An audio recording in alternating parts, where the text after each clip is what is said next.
সুপ্রিয় দর্শক, আপনাদের ভালোবাসায় আসলাম এক অসহায় মেয়ের কাছে। আমরা শুনবো তার জীবন কাহিনী। আসসালামু আলাইকুম। ওয়ালাইকুম আসসালাম। ছোট্ট আপু, কেমন আছো? এই তো আছি, আলহামদুলিল্লাহ ভালো। আপনি কেমন আছেন? আল্লাহ তাআলা খুব ভালো লাগছে। যাই হোক, তোমার নামটা কি জানতে পারি? আমার নাম বৃষ্টি। বৃষ্টি, তোমার দেশের বাড়ি কোথায়? টাঙ্গাইল ভুয়াপুর। টাঙ্গাইল বোয়াপুর। যাই হোক, তোমার ফ্যামিলিতে কে কে আছে? আমার ফ্যামিলিতে আমার মা বাবা কেউ নেই।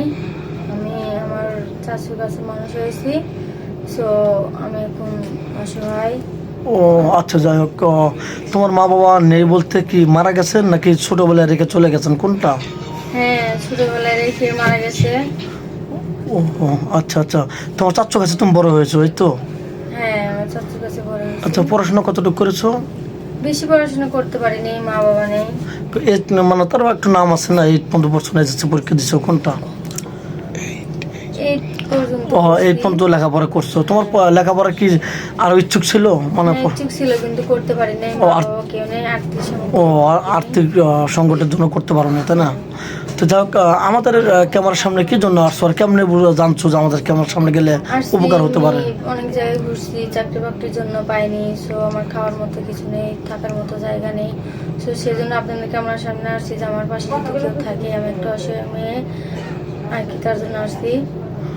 যাই হোক, তুমি যেহেতু আসছো অবশ্যই সাড়া পাবে। তোমার চেহারা সুন্দর, তোমাকে কেউ ভালোবাসার বা প্রেমের প্রস্তাব কেউ দেয়নি? না, এখনো পর্যন্ত দেয়নি। রাস্তাঘাটে বা মার্কেটে বা কোথাও দাওয়াত খেতে গেছো, কেউ প্রেমের না, প্রস্তাব আমার দেয়নি? কেউ দেয়নি।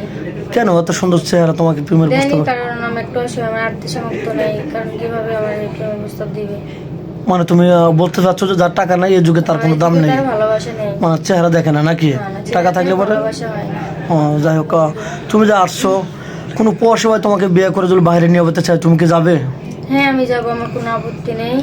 আচ্ছা, আর কোনো প্রবাসী ভাই যদি তোমাকে বিয়ে করে তোমার চাচার বাড়ি তোমাকে রেখে তোমার সাথে বসবাস করতে চায়, তোমার কাছে থাকতে চায়, তার বাড়ি গদ্দর নেই, তোমাকে বাড়ি গদ্দর করে দেবে, তাহলে কি তোমার কোনো আপত্তি থাকবে? না, আমার কোনো আপত্তি নেই। বয়স তাহলে- বেশি হলেও আমার কোনো আপত্তি নেই, সে যেখানে রাখবে আমি সেখানে থাকবো। তুমি তো মুসলমান, নামাজ কালাম তো পড়া হয়। নামাজ কালাম পড়ি, কোরআন শরীফ পড়ি। আচ্ছা, যাই হোক, দেখেন দর্শক বন্ধু, এক কথায় গবরে পদ্ম ফুল, এত সুন্দর চেহারা, চাঁদের মতো ফুটফুট একটা মেয়ে, টাকা পয়সা নাই, ইতিম মেয়ের জন্য আমাদের ক্যামেরার সামনে আসছে। টাকা পয়সা থাকলেও হয়তো আমাদের এখানে আসতে হতো না, হয়তো ওর কপালটাই খারাপ। যাই হোক, আমরা যতটুকু পারি সহযোগিতা আমরা করব। তো যাই হোক, কোনো প্রবাসী বা যদি ওই থাকা অবস্থায় তোমাকে বিয়ে করতে চাই, তাকেও চালাতে পারবে, তোমাকেও চালাতে পারবে, তোমার কোনো আপত্তি আছে? না, আমার কোনো আপত্তি নেই। সে যদি 10টা বিয়ে করে, আমার বিয়ে করে, তাতে কোনো আমার আপত্তি নেই। অনেক সুন্দর কথা বলছো, কারণ সে চালাতে পারলে তোমার তো কোনো সমস্যা নেই নাকি? না, আমার কোনো সমস্যা নেই। যাই হোক, তুমি কি আদৌ ফোন কিনেছো? ফোন আছে তোমার? না, আমার কোনো ফোন নেই, আমার কোনো খাওয়ার মতো জায়গা নেই, থাকার মতো জায়গা নেই, আমি খুবই অসহায়, আমি ফোন পাইবো কই? আচ্ছা, যাক, তুমি যে পোশাক পরেছো এটা কি তোমার না কারো থেকে নিয়ে না, আসছো? আমি অন্য কাপড় থেকে নিয়েছি, আমার কোনো ভালো এই টাইপের কোনো পোশাক নেই। দেখেন, ওর গায়ে যে পোশাক আছে এটা ওর না, আর শীতের দিন একটা শীতের কাপড়ও নেই, খুবই অসহায়। আমরা যতটুকু পারি আমরা হেল্প করব।